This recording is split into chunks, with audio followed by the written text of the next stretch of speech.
May flight ka ba soon sa NAIA Terminal 1, 2, or 3 pero hindi alam kung saan magpapark? Here's how to book Park and Fly in 5 easy steps. Step 1. Visit parkandfly.com.ph at click Online Booking. Step 2. Ilagay kung kailan tayo magsa-check-in, kailan tayo babalik or check-out, yung destination kung saan tayo pupunta at ang ating flight number. And then click natin yung Continue button.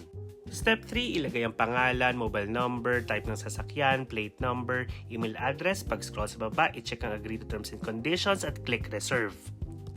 Step 4, pag-click natin ng reserve, may lalabas na payment option kung pay minimum due o kalahati ng total amount or yung total amount na yung babayaran natin. Ang rate per day natin ay 595 pesos. Pagkalahati mo na yung babayaran nyo, pagkabalik nyo ng Pilipinas at ilalabas nyo na yung sasakyan, saka nyo lang babayaran yung kulang. Step 5, pag nakapili na kayo ng payment option, pwede na kayo magbayad through QRPH, for Maya and GCash payments and other e-wallets, and pwede rin namang credit card. Ganun lang kadali. No more hassle sa parking, may shuttle service papuntang NAIA at pabalik ng Park and Fly, at covered ang parking.